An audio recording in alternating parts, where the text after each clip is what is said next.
Good evening and welcome. I'm Bill Maley, your Brighton Town Supervisor. Welcome to tonight's February 14th, 2024 meeting of the Brighton Town Board. Happy Valentine's Day, everybody. Shortly, we will begin the open forum portion of our meeting. The open forum is the portion of the meeting when members of the public have the opportunity to share their comments with the town board. I would note that if you're here in the room, we'll go through all of this. But if you're not in the room, if you're watching us remotely and you want to participate in the open forum, you will have to log in through Zoom. You can't join the open forum through our YouTube feed, for example, but you can if you're on Zoom. There are detailed instructions for logging in through Zoom on the town's webpage, www.townofbrighton.org. As we do at every one of our town board meetings, we make our meetings accessible to the deaf and hard of hearing community with our ASL interpreters. Tonight, Heather and Sarah are our interpreters.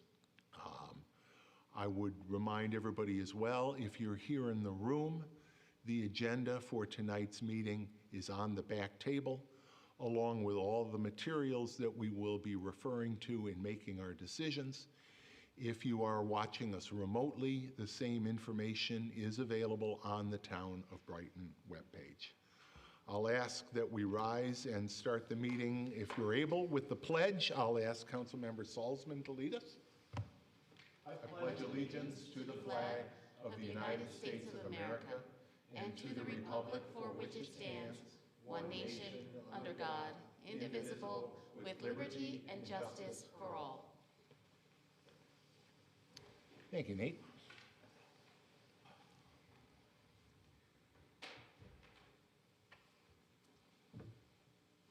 February each year is Black History Month, and each year the Association for the Study of African American Life and History develops a theme for the month, staying true to the desire of Carter Woodson, who back in 1926 first established the observance of what was called then Negro History Week, which was a predecessor to the current celebration of February as Black History Month. It was his vision that that week and now this month should have a theme to the observance. This year, the theme of Black History Month is African Americans and the Arts. In keeping with that theme, and to pay tribute to the extraordinary contributions of Black artists to the greater Rochester community, tomorrow night, the town of Brighton will hold a Black History Month event here at Town Hall, starting at 6 p.m. That event is going to feature three leaders in the arts community of Rochester. Dr. Arlette Miller Smith, the founder and executive director of ACOMA, which is really an extraordinary vocal and spoken word group. If you've never heard ACOMA, the entire choir will not be here tomorrow night. Dr. Miller Smith will be, but they are really exceptional. She also gave what I thought was an extraordinary introduction to the keynote speaker at the Susan B. Anthony dinner the other night, so I'm really looking forward to that. Dr. Paul Boutte, really a Renaissance man, a musician, teacher, minister. He will be joined by some of the young musician members of Rock Kids. And finally, did I get that right? Rock Kids, Rock Music? But in any event, he will have student musicians with him. And finally, Sean Dunwoody. Sean, everybody knows Sean for his murals, but he is also a multi-talented, multi-medium artist.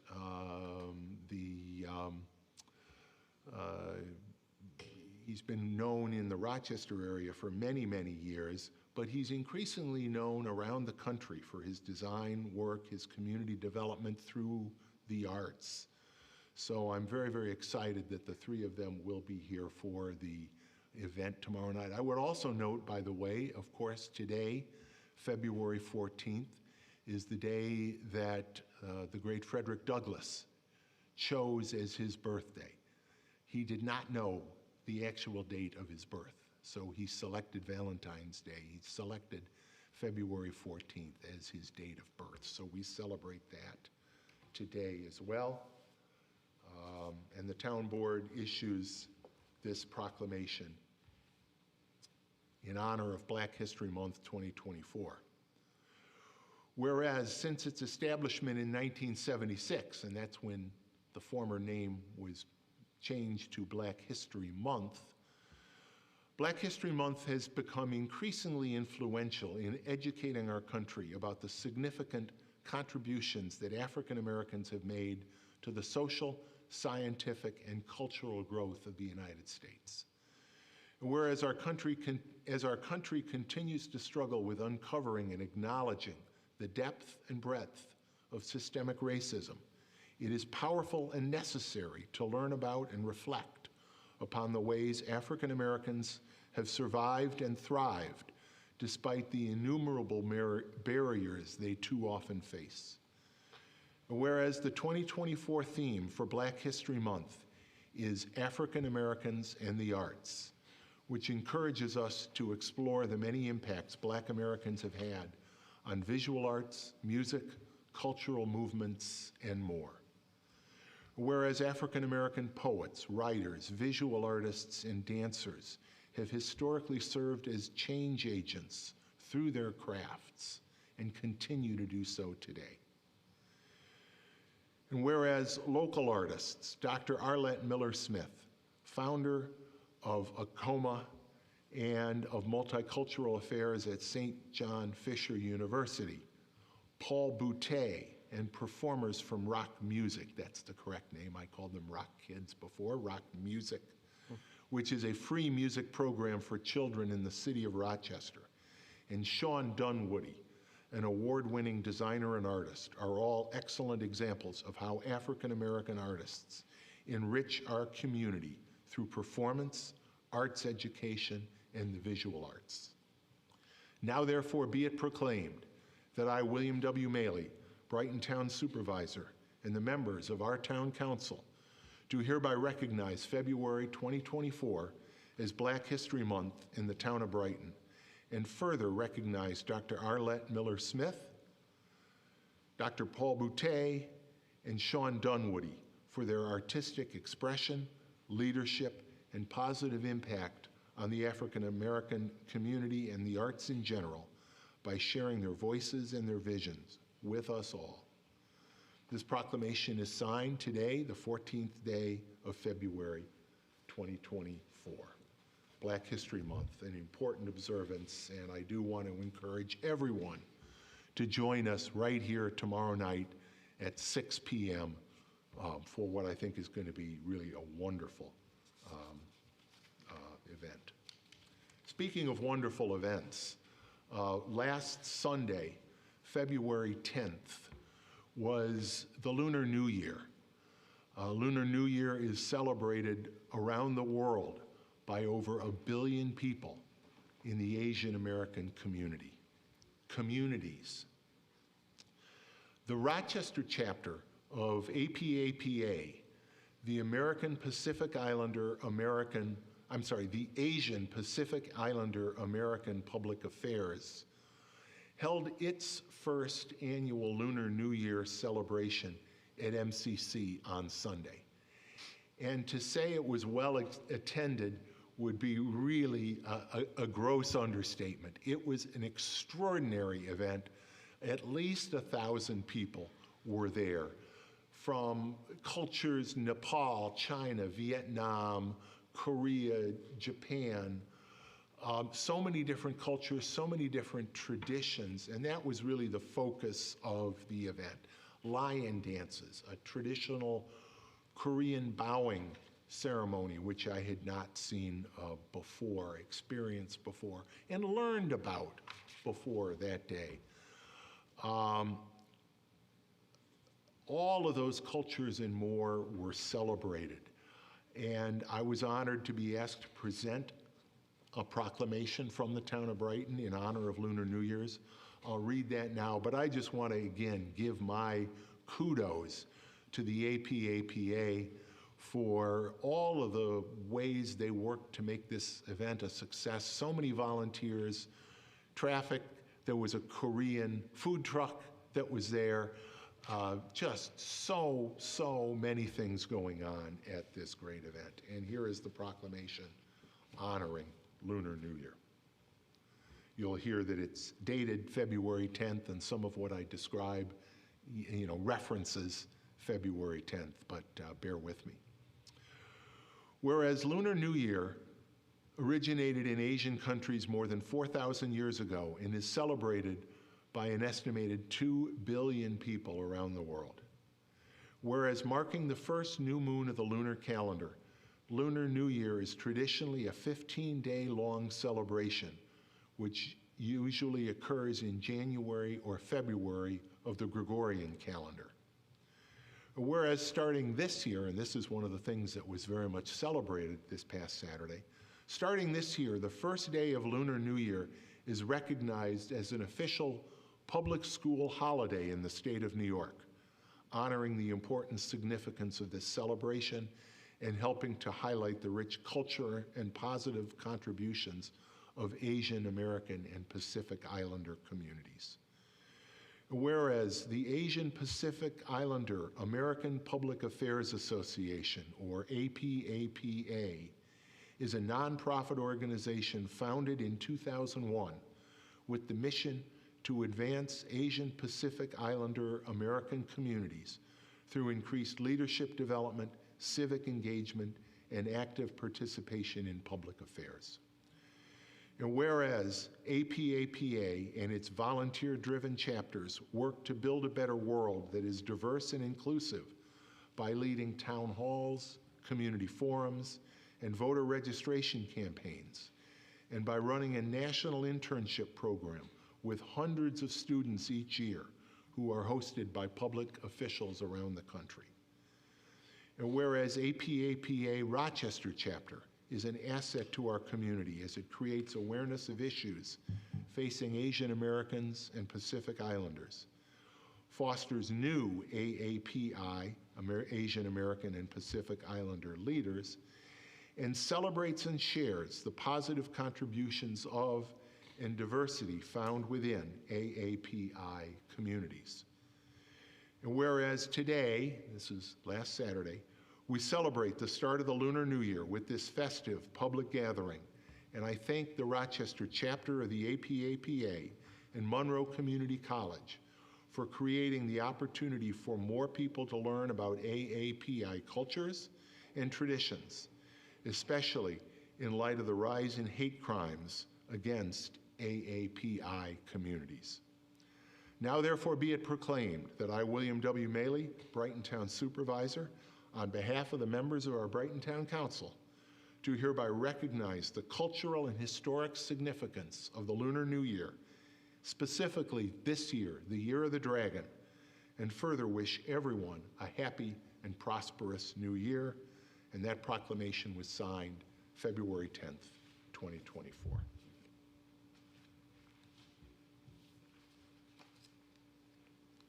Okay, we will now begin our open forum, which we hold at the beginning of every town board meeting.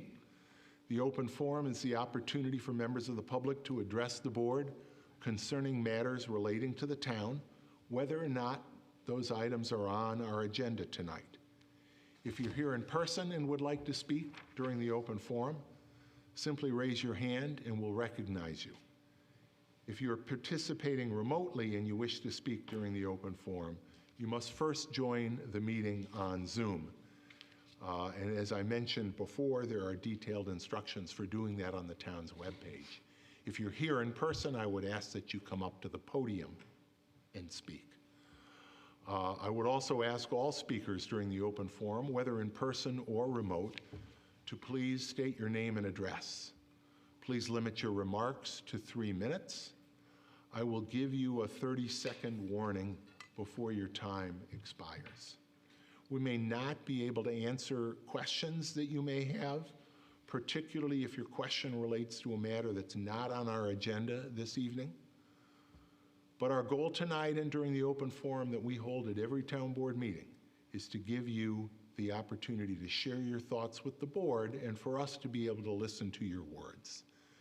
Therefore, I would ask that you please direct your remarks, whether in person or remotely, to the town board and not to the room or to other speakers. Please refrain from personal attacks and outbursts of any kind during the open forum, out of respect for the speakers and for the time of everybody that's here this evening. So we'll now begin the open forum. Is there anyone here in the room that would like to speak to the board tonight in the open forum? Is there anyone on the Zoom that would like to speak to the board? If so, please use the Zoom raised hand function. I do not see anybody raising their hands on Zoom, so I will ask Robin, can I have a motion to approve the agenda? Certainly, Bill. I move that we approve the agenda. Second. Any discussion? Hearing none, Dan, please call the roll. Councilmember Wilt, Aye. Councilmember Corrado, Aye. Councilmember Salzman, Aye. Supervisor Mealy. Aye. We have two public hearings on the agenda tonight. The first is, again, the continuation of the hearing on the incentive zoning proposal for a Topgolf sports and entertainment facility near the corner of East Henrietta Road and Westfall Road. Both our attorney to the town and I have spoken with counsel to the developer of that project in the last couple days, and they have advised us that they continue to wait for additional information from the New York State DEC. That's the reason they're not here tonight. They don't plan on attending tonight, and until we get that information, there's really no point in moving forward with the public hearing. As we have been doing over the last several meetings to make sure we're in a position to get that information, process it, and then bring it publicly as quickly as possible, I'm going to ask that we again table tonight's meeting with no actions being taken and resume the public hearing at our next meeting in 2 weeks on February 28th. However, if there is anyone here for tonight's public hearing, whether you're here in person or on our Zoom, we certainly welcome your comments tonight. And even though we're going to be continuing the public hearing and not taking any action tonight other than to table the public hearing, if you do have comments for us, they will be included as part of the record of the public hearing. If you're here, same drill, raise your hand, we'll call you to the podium. If you are watching us remotely, I would ask that you again use the raised hand function, and you'll have the opportunity to speak then. So I will reopen the public hearing now and ask if there is anyone here in the room that would like to address the board on this public hearing concerning the proposed Topgolf sports and entertainment facility under incentive zoning. I would also, hearing none, I would also ask if there's anybody on our Zoom that would like to speak to this incentive zoning public hearing on the Topgolf facility, and if so, please use the raised hand function. And I, again, see no one. So I would ask for a motion to table this public hearing to be reopened at our February 28th town board meeting at 7 o'clock. Nate, if you can make that motion. Bill, I move that we table the public hearing, on the Topgolf application until our next meeting on February 28th. Second. If I may add, at 7 p.m. At 7 p.m. At 7 p.m. Thank you. Thank you. And Christine. And second. Thank you.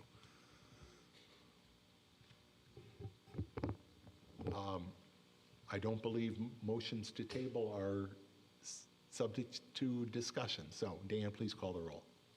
Councilmember Wilt, Aye. Councilmember Corrado, Aye. Councilmember Salzman, Aye. Supervisor Mailer. Aye.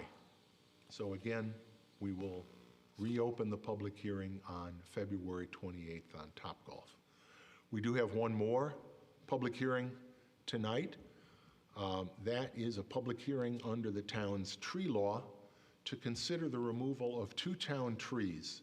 One is a 32-inch silver maple adjacent to 36 Hollywood Avenue, and the other is a 50-inch silver maple located adjacent to 260 Fair Oaks Avenue, both of them in the highway right-of-way, the town street right-of-way adjacent to those addresses.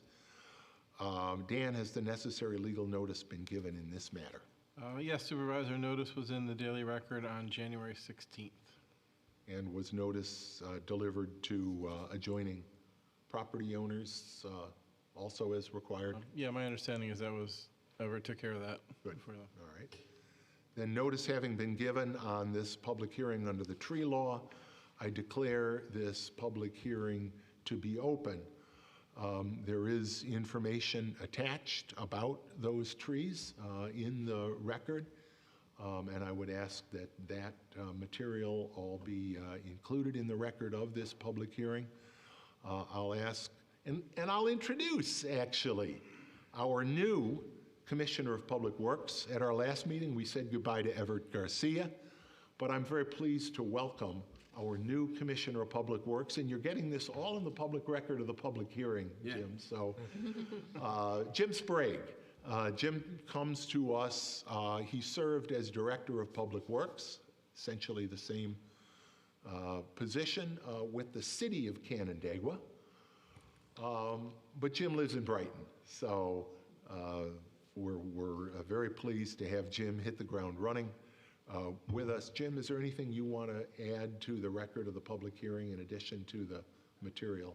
I have nothing to add in my brief time here. The staff has not brought any of these to me directly, so I All right. presume these should continue on the normal course. Okay, good. Is there anyone that would like to address the town board concerning the public hearing on these two trees? I don't believe we have heard from either adjoining property owner or any other nearby property owners. But as I said, we have a very lengthy a book of material, inspections and the like, and that will all be included in the record. No one here in the room. Is there anyone on our Zoom that would like to speak to the public hearing? If so, please use the raised hand function on Zoom. Hearing nobody, I declare this public hearing to be closed, and I'll ask Councilmember Corrado to make the resolution. Happy to do so. Thank you. Sad to see a Motion. tree go, but they need to go. So in the matter of the removal and replacement of a 32-inch silver maple at 36 Hollywood Avenue and a 50-inch silver maple at 260 Fair Oaks Avenue, I move that we adopt the resolution before us. Second?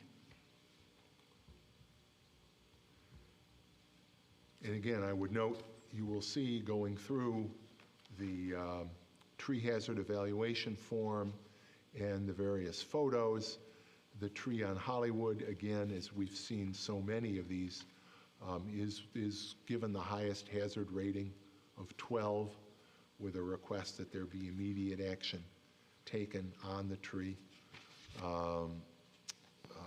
And I believe that the same is true. I'm just looking for it here, of the 50-inch silver maple. So there's clearly an indication of concern with both of these trees. Yes, the 50-inch silver maple on Fair Oaks is also a 12. Any discussion on that motion? Only to note that all of the trees that are considered for removal, they get thorough review from the town arborist and from the Conservation Board Tree Council before they reach this point of decision-making. And I would note, I'm glad you mentioned that because there is one more thing I wanted to note. and I'm not sure it's in the printed electronic version. But I would ask that the motion and the second reflect that the tree at 36 Hollywood Avenue is to be removed and replaced, but the tree at 260 Fair Oaks will also be removed but replaced at an alternate site to be determined. So yes, I amend the motion to indicate that the first tree will be removed and replaced, and the second will be removed and replaced in a better location. Second? Okay. Any further discussion? Hearing none, Dan, please call the roll. Councilmember Wilt? Aye. Councilmember Corrado? Aye. Councilmember Salzman? Aye. Supervisor Mealy? Aye. I share your feelings, Christine, hating to see trees go, but unfortunately, consistent with our Tree City USA policy, these trees are very problematic. Speaking of things I don't like to do, we have one item of communication tonight. And that is an item of communication dated February 14th, today's date. Deputy Chief Mike Desane has served this community well for many, many years. Deputy Chief Desane has written to indicate his plans to retire from the Brighton Police Department effective March 1st. We are grateful for his service. We're grateful for his sense of humor and the love that he has shown for the Brighton community during his time here. We will be sorry to see him go. I'm going to ask for a motion to receive and file that letter, and then I'll ask the chief to say a few words about Mike. Can I have a motion to receive and file that, Rob? Certainly, I move that we receive and file the communications. Second. Nate? Chief? Well, yeah, thank you, Mr. Supervisor. This one does hurt. Mike has been with the town nearly 28 years, and he has served this community department faithfully. As you can see from the letter, he's received 9 medals for commendation since he's been with us. I actually was looking through his personnel file today in the thank you letters. It is probably one of the thickest I've seen. It's nearly an inch thick. And it was reminding me of days from long ago. He actually was one of our first motorcycle officers as well, and he did that for many years, and he enjoyed that. He's been involved in nearly every major investigation that we've had in this town for the past 28 years. He transferred to us, so he actually has over 30 years of law enforcement service. He's been with me. He came from what, Wayne County? He came from the Village of Lyons. Village of He Lyons, was the first of 4 officers to come. I was the 3rd of the 4th officers to follow him. And we never looked back. So I've been with Mike since 1995. He served me faithfully as chief of police when I took over in 2019 with COVID and all the challenges that a new chief faces. So he has been with me since the beginning of my tenure as chief, and I certainly am going to miss him. You said many, many years. I would say many, many, many years. Many years. But I certainly will miss him, and he will be very hard to replace. Yep, he sure will. Anything else before we vote to receive and file? I was going to say, I'm not sure if you can vote that down, if it has any weight. We cannot. It goes to the clerk and it goes to you regardless of whether we vote to receive it, but it will become part of the record of this meeting along with any accolades that. I didn't see anything. We have a motion from Robin, seconded by Nate. Hearing no further discussion, Dan, if you would please call the roll. I actually haven't gotten it yet, so Okay. just for the record. My joke was, also real. Councilmember Wilt. Aye. with Councilmember sadness. Corrado. Aye. Councilmember Salzman. Aye. Supervisor Mealy. With regrets, aye. Committee reports, community services. Robin. Certainly. The Community Services Committee has not met in the intervening time frame since our last town board meeting, but I do have a few updates from our Parks and Recreation Department heads. From our Parks Department, the Parks Department is busy setting up 2024 service contracts, bids, maintenance projects, and equipment and supply requests. The department is once again going to reevaluate maintenance standards for all parks and other properties maintained by the Parks Department, as those within the department strive to continue to try to efficiently use the time, resources, and efforts. Staff remain busy with park and facility maintenance, especially on the trails. Some items to note, and I'm noting this for the second time, but it's such a big deal, I do want to just update our progress. The heat pump and solar panel project at Carmen Clark Lodge at Town Park has now been completed. The heat pump was installed back on December 20th, and the solar panel project was installed in mid-January. The Buckland Park Lodge window replacement project that was held over from the 2023 budget is scheduled for mid to late February and will finally replace the original troublesome cranked out style windows currently installed. The lodge will also close for a week in March in order to implement some additional more extensive repairs, including plumbing repairs and sink and countertop replacements. At the Buckland Farmhouse and Veterans Memorial, staff is currently working with Kakamisi Electric to update the farmhouse parking lot lighting to increase efficiency there. A 2024 field use policy and procedure update was sent to all groups who utilize town athletic fields at the end of January. And because of the surge of field use in 2023, Parks staff will be identifying athletic fields that may need to be rested in the spring based on how they respond to fall maintenance. Want to note that multiple no hunting signs were placed at Lynch Woods Park as a general reminder that discharge of firearms, including rifles, shotguns, pistols, air rifles, air pistols, crossbows, or similar projectile devices for the purposes of hunting is not allowed by law in Brighton parks or anywhere in Brighton. Then from our recreation department, there are still a few spaces left in our February break activities in camps. I want to highlight a couple of those camps just to entice folks to sign up. There is a Pokemon Power Camp that is happening from Tuesday, February 20th through Friday, February 23rd.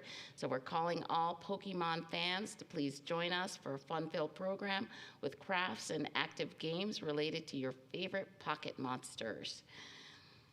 And then also, great interest, there will be a Taylor Swift party. That will be on Friday, February 23rd from 1:30 to 4:30 p.m. and we're calling all Swifties. Join us for the ultimate Swiftie party. Activities will include making friendship bracelets, karaoke, trivia, and a Taylor Swift dance sesh. Space is limited, and registration is required, and full details are online. We hope to see you for those fun events. An update to some of our spring events over at the Recreation Department. The Brickyard Trail Art Exhibition will be taking place on March 9th, 10th, 16th, 17th, and 23rd and 24th at the Buckland Farmhouse at 1341 Westfall Road. Entries are now being accepted for the annual Brickyard Trail Art Exhibition. Art must be framed and ready to hang. Space is limited, and the registration deadline is February 28th or until the art show is full. Full details and entry is available online again at www.townofbrighton.org/rec. Also want to announce our Family Springo Night on Friday, March 15th from 6 a.m. to 7 p.m. Come hang out with the family for a fun night of celebrating the arrival of spring, the solar eclipse, and St. Patrick's Day with bingo, or as we like to call it in the spring, Springo. We will also be having a Brickyard Solar Eclipse Bunny Trail event which opens on March 22nd So hop along with us for our springtime solar eclipse themed bunny search along the Brickyard Trail. And then that is, of course, in lead up to the Brighton Total Solar Eclipse celebration, which will be on Monday, April 8th from 1 to 5 p.m. at Buckland Park. You can join us for an afternoon of music and fun as we experience this once-in-a-lifetime total solar eclipse as a community. Full details, again, are available online, but we will be featuring live musical performances by Shine. While the And sun, what a great name for an eclipse band. Exactly. While the sun is not shining. Oh, the sun will be shining. Well, It will be shining. Yes, that's It right. will be shining. Just totally included. And I want to remind everyone that we have Brighton Seniors lunches out and about that take place. You can check out our monthly calendar and join us on a lunch out and about in the community. The locations changed, but they're always a good time with friends enjoying food and sometimes lively entertainment. Again, full details and sign up for our monthly newsletter to stay up to date with all things happening with the Brighton Seniors is available online at www.townofbrighton.org/rec. Then still more spring events. We have, as soon as the sun comes out, we have a lot of activities going on at the town of Brighton. Our Arbor Day celebration will happen the day after Arbor Day on Saturday, April 27th from 9 a.m. to 11 a.m. You can join us for our tree planting at Buckland Park. We have the DEA Pharmaceutical Take Back event in the Town of Brighton Public Safety Wing parking lot, 2300 Elmwood Avenue, on the same day, April 27th, from 10 a.m. to 2 p.m. These are some date changes I want to announce. Brighton Clean Sweep will be moved to Saturday, May 18th, from 9 a.m. to 2 p.m., starting out here at Brighton Town Hall and then ending up at French Road Elementary School cafeteria. And then our semi-annual electronics recycling and secure document shredding event will be moved from Sunday, May 19th to Saturday, June 1st from 9 a.m. to 12 noon, and that will take place, as always, at the Brighton Highway Department parking lot, 1941 Elmwood Avenue. And finally, I'll just remind you of some fun and upcoming programs with the rec department: after-school athletics, pickleball, ever-popular Little Hoppers soccer, Tots Takeover, staying active in independent life, and into the archives, and so much more. But the next meeting of our Community Services Committee would have occurred on February 21st. That is canceled. So our next meeting will be on Wednesday, March 20th, 2024, from 9:30 a.m. or immediately following our Finance and Administrative Services Committee meeting at the Brighton Recreation Center multipurpose room. Please do access the Recreation Department through the Winton Road entrance. And as always, members of the public are invited and encouraged to attend. Thank you. Great. Speaking of finance and administrative services, Nate. Bill, I can't compete with a Taylor Swift update. Earl, we'll have to work on that for our next meeting. I know, having worked with Earl long enough, I think interest income is as exciting for Earl as Taylor Swift is for some of our Swifties. So he's going to take issue with your report not being interesting. I don't even know if I have a good thing to say back to that. The Finance and Administrative Services Committee met on Wednesday, February 7th. And while most of the items that we discussed are on today's agenda for approval, I did want to highlight one particularly interesting matter that we discussed, which is a bond resolution for the purchase of a vacuum sweeper truck for the Highway Department. Now, if you love local government like everybody else here does, let me tell you that the vacuum vehicle is also called the Regenerative Air Sweeper. And right now, we currently have a mechanical sweeper, which I've been told by Steve Zimmer. By the way, this This is just Steve Zimmer's notes that I'm copying here, which is a good person to copy from in class. We currently have a mechanical sweeper, which kicks up a lot of dust. So following DEC regulations, we are upgrading to a vacuum machine, which is going to prevent dust. And it has another attachment in the back where we're actually going to be able to vacuum the basins on the edge of the roads. And so this is, I mean, I'm excited to see this vehicle. It's going to be ready by April, which is a very quick turnaround. And so I just want to commend the Highway Department for keeping us up to date, for keeping our streets clean and dust-free. And so that is, and I'll say our next meeting will be held on Thursday, February 22nd at 8:30 a.m. I'll also point out that our last meeting was held on Samantha, my wife's birthday, and tonight we're holding a meeting on Valentine's Day. So I'm much less popular than Taylor Swift in our house right now. And of course, that Thursday meeting coming up is actually pushed back a day because of the Yes. State Association of Towns annual meeting, the day that concludes the day before. That's correct. Thank you for that. Nate, public safety, you got public safety too? Yes, I'll keep going with public safety, which I subbed in for Chris. A couple things to highlight here at the public safety meeting. The Brighton Fire Department began training this week on the new Lucas devices for CPR calls. The Brighton Fire Department also hosted a successful recruitment event with about 20 people in attendance, which is really excellent. You know, we're trying to fill our volunteers. So if you're out there and you want to volunteer in this really meaningful way, the Brighton Fire Department is looking for more volunteers. We already touched on Deputy Chief Desane retiring on March 1st. March 1st will be his last day. And let's see, the town of Brighton, we also circulated our crosswalk draft policy. It's awaiting comments and possible adoption, which I know is great because we get a lot of questions, Public Works Committee and Public Safety Committee on crosswalk policy. So this will be really great to have a policy that we can send out to the public and everybody knows what the rules are.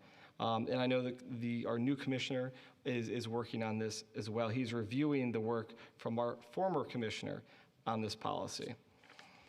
And that is all I have for public safety. Thank you, Nate. Last, Public Works, certainly not least. Not the least, certainly not.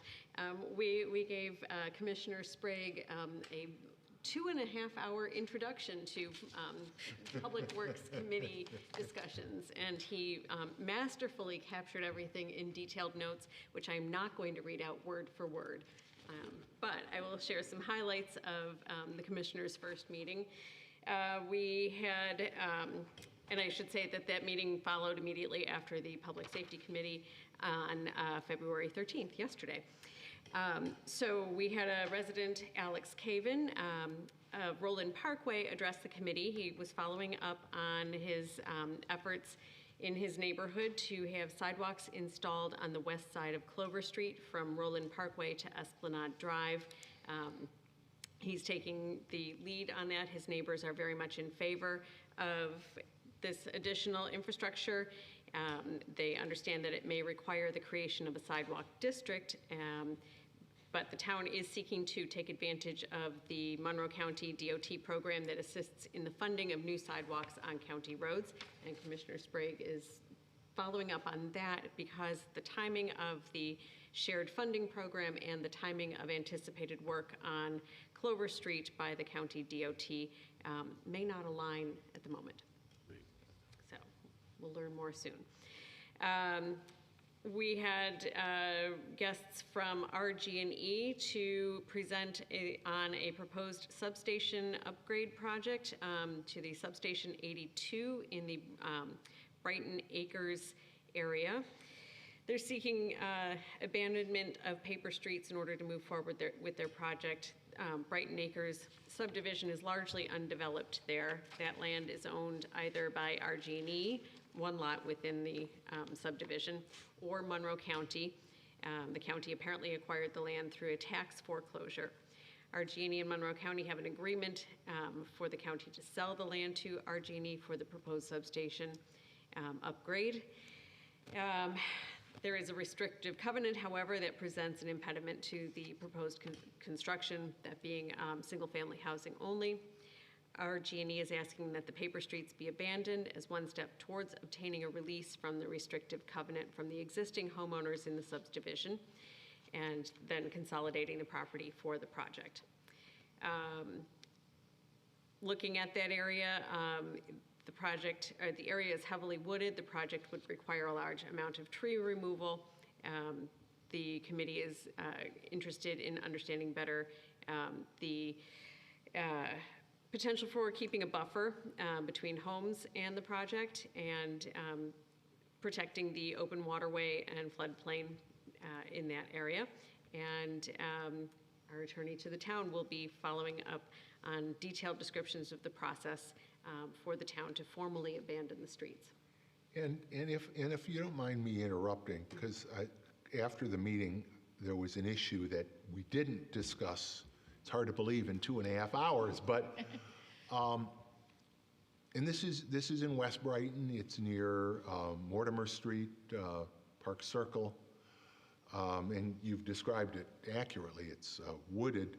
One of the provisions of our tree law includes a review process. There's an issue where a lot of more than 2 acres has tree cutting. We didn't talk about that, but it seems to me that during the course of that project, RG&E will have to comply with that provision of the tree law. So I just throw that out there. We didn't discuss it, but it's an important part of that law. Sorry to interrupt. No, not But at all. I just No, wanted that to is make sure we important. got it out on the table while I was thinking about it. Yeah, quite significant. We also had an update on the Community Development Block Grant application that will be submitted next week. The town has identified a potential project for, they've identified an area on Clover Street again, this time immediately north of the bridge over 490. The intention is to improve sidewalks and extend them. And the committee is unanimously in support of that. So we'll know more about whether or not we receive that grant soon after submission. We had an update on the town hall renovation project. The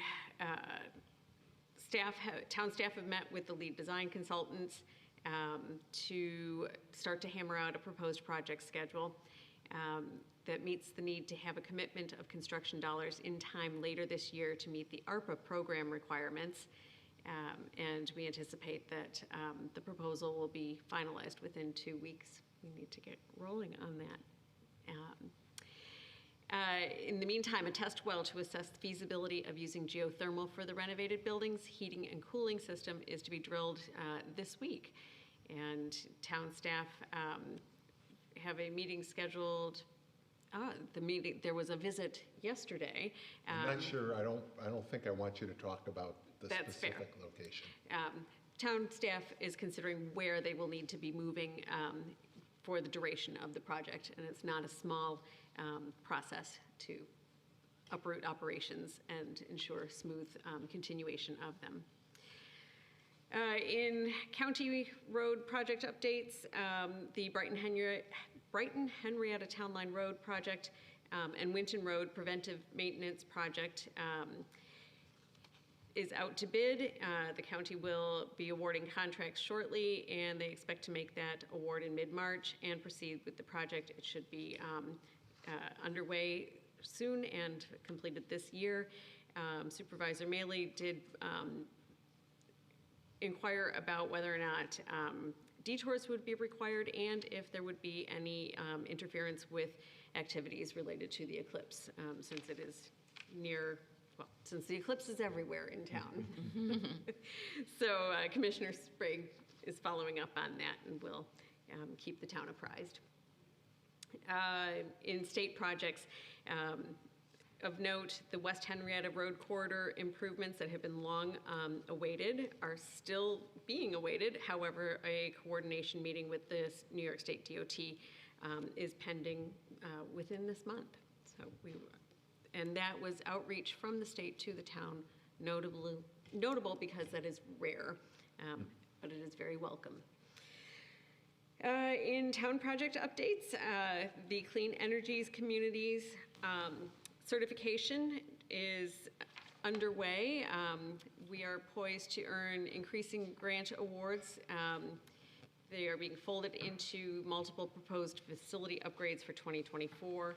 And I will leap down to the Climate Smart Community recertification as well. They're interrelated. That recertification, we will retain our bronze level certification, and we have, the town staff have identified a clear path to reaching higher levels of certification. Chelmsford Lane Bridge, folks may be wondering what's going on there. At the moment, nothing. So walk or bike across it. But in the meantime, a grant has been submitted for the Bridge New York grant funds. We should know in the fall if we are successful with that, and work should begin soon after. But in the meantime, pedestrians and bikes only for safety. The Multiversity Trail Project Committee has started to plan out public presentations. The first will be in April of this year, and public events will be hosted at the universities that will be interconnected by the trail. And public participation plan is nearly finalized, and the project website is up and running. And I knew what that URL was yesterday, but I don't remember it today. BrightonMultiverse.com. Thank you. I got you. It's a good one. BrightonMultiverse.com. So you can take a look at when you'll have the opportunity to see more in public meetings. Or is it Multiversity? Multiversity. Multiversity. I was thinking about the Oh Marvel my goodness, movie, right? you're in Marvel land. Taylor Swift, Marvel. I said that so confidently, too. Brighton Multiversity. Brighton Multiversity Trail, yes. Well, Now you're going to double check just to be sure. Good. Better double. because I don't think trail is, I think it's I Brighton think it's Multiversity, isn't it? Like multiverse. Keep, All right, we'll continue. Very briefly, we will be seeing the Complete Streets policy by next month. It's in the hands of the commissioner and the attorney to the town to finalize documentation that will seal our commitment to complete streets on any work on roads in our town. BrightonMultiversity.com. Yes. Excellent. Second time's a charm. Just keep trying till we get it. Trees are the recurring theme this evening. There were no pending removals presented to the committee this month. However, we did discuss the information available to the community regarding registered tree service providers. Currently, the town website is very oriented towards the potential service providers, and we welcome their application to do work in town, and they must apply to do work in town. But it is a little challenging for residents to know, one, that they need a registered tree service provider to do work on their property, and two, where to find out who is registered to do that work.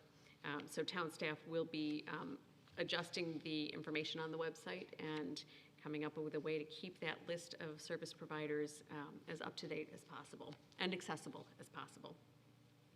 And I can't emphasize enough how important it is to use a registered tree service provider. It's no small thing to have anyone taking a tree down. Trees are lovely, but they are tremendously dangerous when work is being done on them. And last, the town wants to keep the trees growing. We take them down, we want to replace them, it's expensive, and the Conservation Board has been giving this a lot of consideration over the past several months and presented a proposal yesterday to the Public Works Committee to establish a town-owned tree nursery. The nursery would be managed by the Parks Department, but it would provide trees for parks and for the Highway Department. The ideal space is in Buckland Park, likely to be adjacent to Buckland House. And we've got a few details to work out still, but we anticipate we'll be able to establish that in time for getting some trees started this season.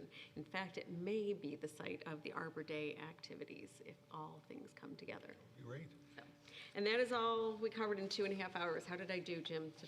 You did great. Abbreviated very well.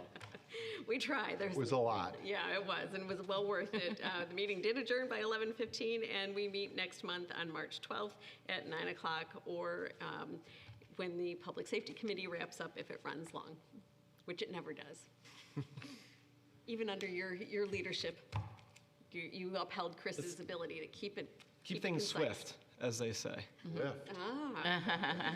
Ah. Moving right along, Nate, new business, reading and approval of claims. Thanks, Bill. Earlier today, I reviewed claims totaling $1,908,254.33. Some interesting notable claims. We made a payment to Alternative Carbon Energy Systems, Inc. That's payment for solar panels for the Carmen Clark Lodge in an amount of $34,153. We also purchased a 2023 Ford electric transit van from the National Auto Fleet Group for $57,855. So just going along with the theme of green energy and climate smart communities, I think that we are upholding that promise. Bill, the claims all appear to be in order, and I move for them to be approved. Second? Discussion. Hearing none, Dan, please call the roll. Councilmember Wilt? Aye. Councilmember Corrado? Aye. Councilmember Salzman? Aye. Supervisor Mealy? Aye, and going back to trees, Christine, the Terry tree contract. All right, the next matter seeks to authorize the supervisor to renew a contract with Terry Tree Service, LLC, for tree maintenance and removal services for calendar year 2024. I move that we adopt the resolution before us. Second? And as you will note, their renewal proposed does include a 4% price increase, similar to the rate of inflation over the last year. And it is our Public Works recommendation that we accept that. We've had good work with Terry Tree over the years. We have a motion and a second. Any further discussion? Hearing none, Dan, please call the roll. Councilmember Wilt? Aye. Councilmember Corrado? Aye. Councilmember Salzman? Aye. Supervisor Mealy? Aye. Robin?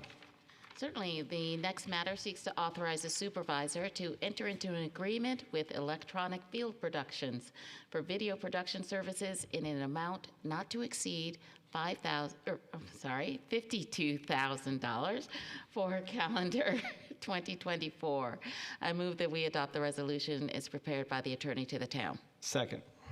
The good news, even though it is 52,000, that is flat with 2023. No increase this year.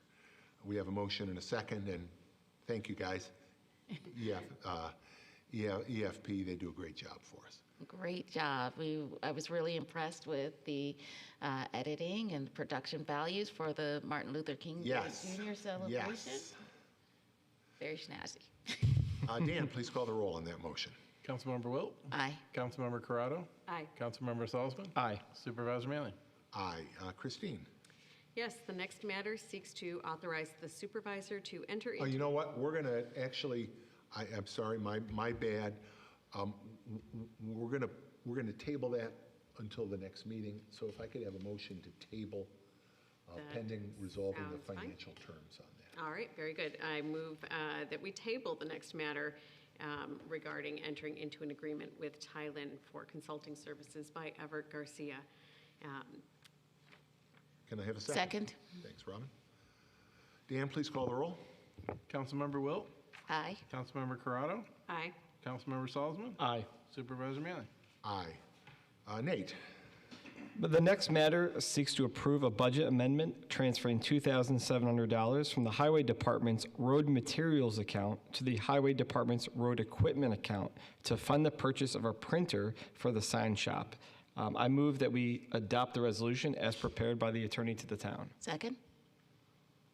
We have a sign shop. One of the ways we save money for taxpayers is that sign shop lays out, prints many of our public signs, and this printer will keep them chugging along.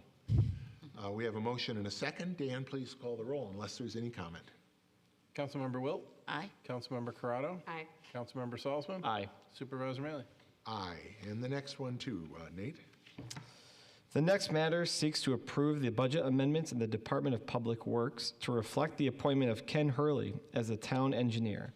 I move that we adopt the resolution as prepared by the attorney to the town. Second. These budget amendments reflect the fact that we have now hired Ken as our town engineer. When the budget, to a certain extent, we're sort of reversing some things that happened last year. Last year, Everett Garcia was promoted from engineer to Commissioner of Public Works, and for quite a while, we were not able to find a replacement engineer. So we were contracting out many of the services that would normally be provided by our engineer. The good news is that shortly after the start of this year and after the budget for 2024 was approved, we did identify and hire Ken Hurley as the town engineer. So whereas this year we had planned for that to be done on a contract basis, we've now made it employed, so we're moving money out of that contract account, recognizing we're going to pay him payroll and benefits and the like. And those are the budget amendments that you see reflected here. So Nate made the motion, Robin seconded. Any further discussion on that? Anything that staff wants to add to my layperson description of what we did? Hearing none, Dan, please call the roll. Councilmember Wilt, Aye. Councilmember Corrado, Aye. Councilmember Salzman, Aye. Supervisor Mealy. Aye, and Nate, why don't you do the next one too, since you talked about the, I'm excited about this one. You know, as somebody who just had contractors in the house, dust in the air is a big thing. So the fact that we're doing this is really great. The next matter seeks to approve the issuance of bonds in the amount not to exceed $350,000 for the purchase of a vacuum sweeper truck for the Highway Department. I move that we adopt the resolution as prepared by the attorney to the town. Second. can I just ask a question here? I heard the phrase "not to exceed." I see in this bond resolution an estimated maximum cost. And I also know that our plan is to issue this bond later this year together with another, with, one set of bonds to fund not only this sweeper, but another piece of heavy equipment. Are we capping the issuance on this at $350,000? I mean, I know bond counsel reviewed this. I just want to make sure that that is a correct. Yes, the original estimate of the vehicle was $400,000, but the actual cost is roughly $340,000. Oh, okay. Quite a bit less. And the resolution for the plow truck that will be combined with this one was already passed in '23. Yep. And since we expect that vehicle to be here roughly at the same time, in a couple months from now, we're going to bond both together. Good. I wasn't sure whether we had that final price on the sweeper in at less than Yes. $350, so we're good. Okay, great. So Nate, you made that motion. Was it seconded? I said yes. And Nate gave a great description. Our anticipation is these bonds This and the other truck, as Earl indicated, will be issued later this year. We anticipate 15-year being the term of these bonds. Any further discussion? Hearing none, Dan, please call the roll. Councilmember Wilt? Aye. Councilmember Corrado? Aye. Councilmember Salzman? Aye. Supervisor Mealy? Aye. Robin? Certainly, the next matter seeks to approve the appointment of Nathaniel Gibbs as Chair of the Sustainability Oversight Committee. I move that we adopt the resolution as prepared by the Attorney to the Town. Second. Thank you for agreeing to serve, and the SOC is one of our really important advisory boards, so.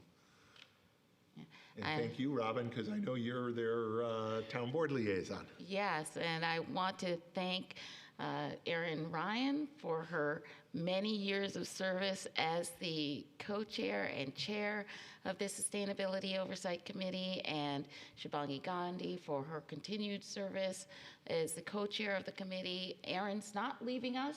She will still be a member of the committee, but just no longer in the co-chair role. So she does a lot of great work for the committee, and we're happy to be retaining her, and we're looking forward to the leadership from Nate.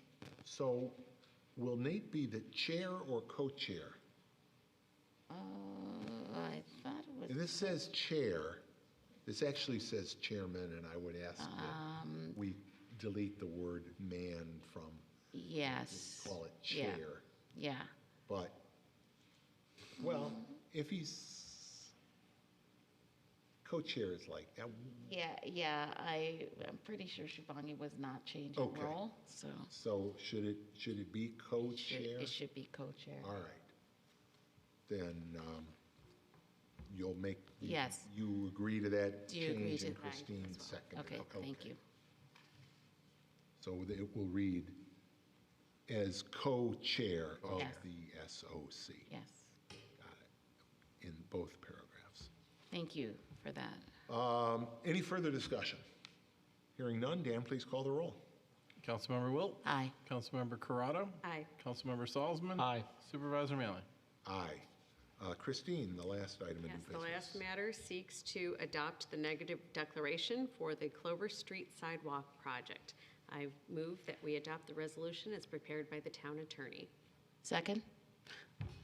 This is the project that was referenced earlier. This is a project that we will be seeking community development block grant funding on for sidewalks north of the 490 bridge,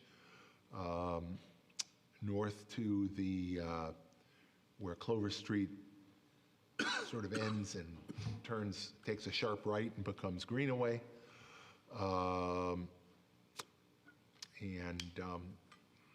We have to declare ourselves as lead agency under seeker. We have to take seeker action in order to qualify for the grant.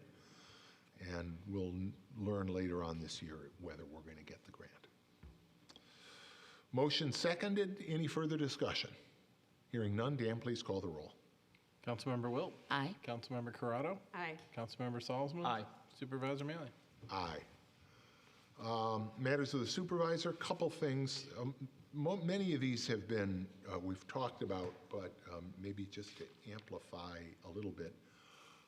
One of the exciting things Christine talked about is the Brighton Henrietta Town Line Road project. Again, thanks to the advocacy not only of the town of Brighton, but Reconnect Rochester. And the town of Henrietta was supportive as well. Most of that project, which will run from Town Line Road at Winton Road all the way to where Town Line Road bears south and crosses Jefferson Road. Almost all of that way will be reconfigured with a pavement diet into 3 lanes, 2 travel lanes and a center turn lane, similar to what we've done on Elmwood with bike lanes.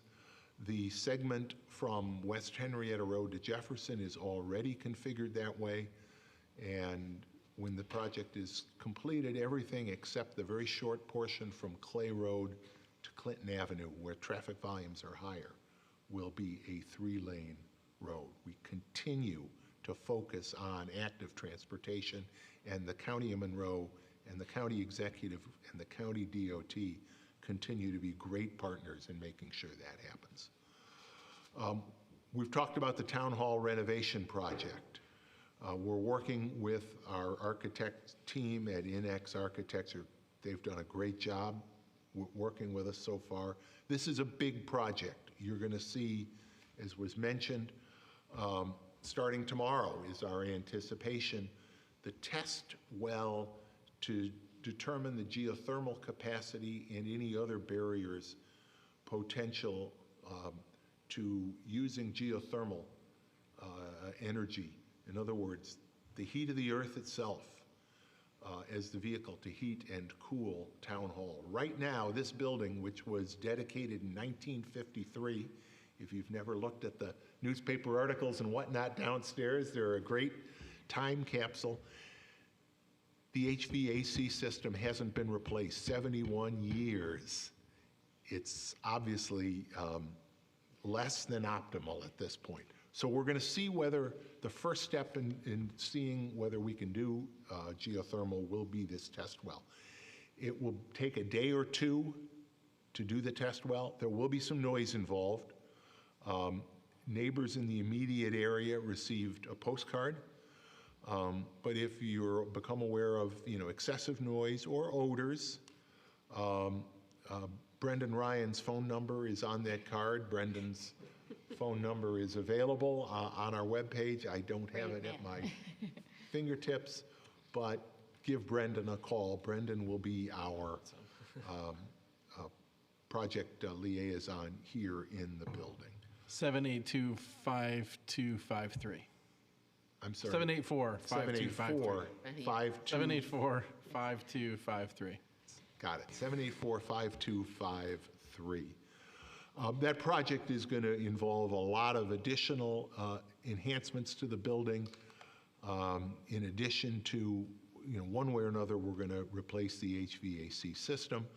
I think one of the most exciting things is we're going to move the accessibility to the front entrance of Town Hall. There will be ramps on both sides, maintaining the symmetry of the building to ensure that people are able to access the building. You'll see new finishes. You'll see some, just all sorts of things. But it's going to be a very significant project, and it will require us, probably for most of 2025, to seek a temporary location for town hall activities, which Christine alluded to earlier. Want to again remind everybody, tomorrow night, our Black History event right here in this room at 6 o'clock. I'm really excited. Dr. Arlette Miller-Smith, Dr. Paul Boutte, and Sean Dunwoody. What a great trio of artists in this community, and I'm really excited to hear what they have to say. We haven't gotten much snow this month. In fact, yesterday was the first snow we've gotten all month, but yesterday was a good example of how quickly the weather can turn. And a quick, heavy snowfall can send the snow and ice control, the salt trucks, out on the street. That's why people ask me sometimes, the winter parking rules. Well, it's not snowing. Why can't I park overnight? And the answer is because sometimes it's not snowing when you go to sleep, but the salt trucks go out because lake effect. And that's what we had last night. So that's why no overnight parking, no parking on the streets from 2 a.m. to 7 a.m. from now through April 15th. And the BPD will write tickets. They don't like writing tickets, but they will write tickets. So please don't park on the streets of Brighton overnight. Again, we've talked about it, the total eclipse of the sun. I'm so excited. We're going to have a lot of festivities. We've got a great committee of people. Buckland Park, April 8th. We're interacting with public safety, the sheriff, the various law enforcement agencies, Brighton Fire. We want to make sure that this is a safe event, but we know in particular there's going to be traffic implications, particularly on the expressways. One of the things I want to remind everybody, not only do we have this great band, Shine, perfect name for an eclipse, but as soon as the totality of the eclipse is over, not only are they going to be playing before totality, but they're going to keep playing afterwards. So if you come to Brighton for a fun day, food trucks, the whole 9 yards, don't rush out. Enjoy it. Enjoy it. Don't hit the roads right away. Give our law enforcement and everybody else a break. Hang around, listen to Shine, see your neighbors, and we're going to have a lot of fun. April 8th, Buckland Park, once in a lifetime, total eclipse of the sun. Attorney to the town, John Mancuso, anything? Thank you, Supervisor. Nothing to report, but I would request an executive session for a matter of pending litigation. Thank you, we will do that. Dan, town clerk? Nothing this evening. All right. Matters of the town board? Nothing, Bill? Nope. Thank you to Heather and Sarah tonight. We appreciate our ASL interpreters. And can I have a motion to? May I add Oh, just I'm sorry, one Christine. thing Yeah. about interpreting? Brighton does it better than even the NFL. Oh, yeah. Or at We least- have at least interpreter the, in screen, and the NFL totally dropped the ball on ensuring that the Terps could be seen during the halftime show and the national anthem. So, Particularly the national anthem, because the signer was from the Rochester area.